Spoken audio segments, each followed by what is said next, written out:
regarded as nothing but an effort on the part of Carol Reece to gain a little prominence, and so I'll do everything I can to see that it fails. Well, I am kind of a strange personality in the sense that a challenge of that nature interests me. Our counsel withdrew. He went over and sat on a couch on Mr. Reece's office and pouted. But I sort of took up this statement of Hayes as a challenge and set myself the goal of winning him over to our point of view. And I started by noticing on his desk that there was a book, and the book was of the type that there are many these days that would be complaining about the spread of communism in Hungary, or that type of book.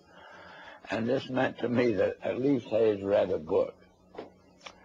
And so I brought up the subject of the spread of the influence of the Soviet world, and for 2 hours discussed this with Hayes, and finally ended up with his rising from his desk and saying, "Norm, if you will carry this investigation toward the goal as you've outlined it to me, I'll be your biggest supporter." I said, "Mr. Hayes, I can assure you that I will not double-cross you." Subsequently, Mr. Hayes sent word to me that he was in the Bethesda hospital with an attack of ulcers, but would I come and see him, which I did. He then said, "Norm, the only reason I've asked you to come out here is I just want to hear you say again you will not double-cross me." I gave him that assurance, and that was the basis of our relationship. Meantime, counsel took the attitude expressed in these words: "Norm, if you want to waste your time with this guy," as he called him, "you can go ahead and do it, but don't ever ask me to say anything to him under any condition on any subject." So, in a sense, that cleared the decks for me to operate in relation to Hayes on my own. And as time passed, Hayes offered friendship, which I hesitated to accept because of his vulgarity. And I didn't want to get mixed up with him socially under any condition. Well, that was our relationship for about 3 months, and then eventually I had occasion to add to my staff, and as a result of adding to my staff a top-flight intelligence officer, both the Republican National Committee and the White House were resorted to stop me from continuing this investigation in the direction Carol Reece had personally asked me to do, which was to utilize this investigation, Mr. Griffin, to uncover the fact that this country had been the victim of a conspiracy. That was Mr. Reece's conviction. I eventually agreed to carry it out. I explained to Mr. Reece that his own counsel wouldn't go in that direction. He gave me permission to disregard our own counsel. And I had then to set up an aspect of the investigation outside of our office, more or less secret. And the Republican National Committee got wind of what I was doing, and they did everything they could to stop me. They appealed to counsel to stop me, and finally they resorted to the White House. Was their objection because of what you were doing, or because of the fact that you were doing it outside of the official auspices of the committee? No, their objection was, as they put it, my devotion to what they call anti-Semitism. That was a cooked-up idea, but in other words, it wasn't true at all. But anyway, that's the way I expressed it. And excuse me, why and they made it stick. Why did they do that? How could they say that?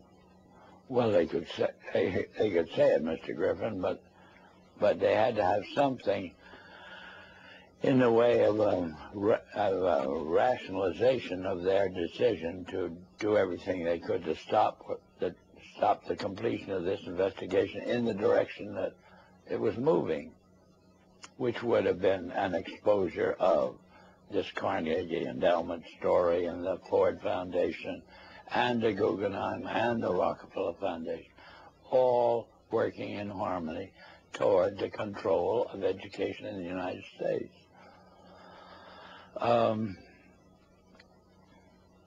Well, in any event,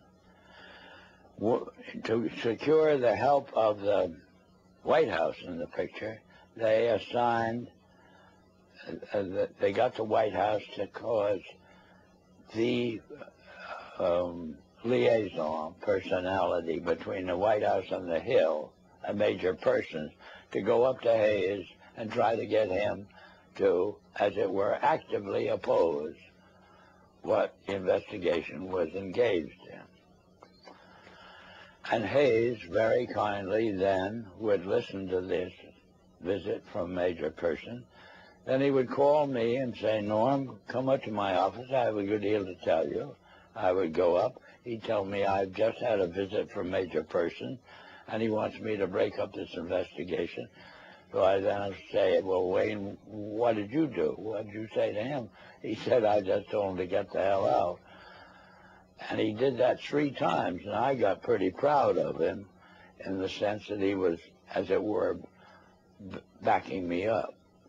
And we finally embarked upon hearings at Hayes' request, because he wanted to get them out of the way before he went abroad in the summer. And but why were the hearings finally terminated? What happened to the committee? What happened to the committee or the hearings? The hearings. The hearings.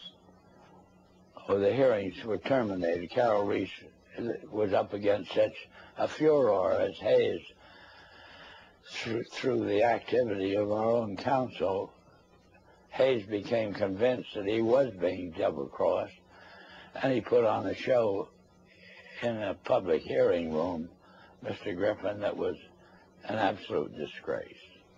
And he called Carol Reece publicly every name in the book, and Mr. Reece took this as proof that he couldn't continue the hearings.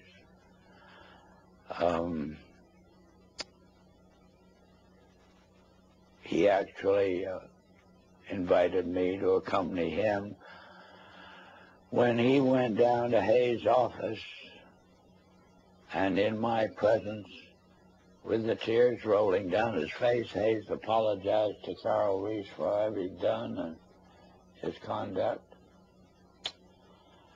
and apologized to me.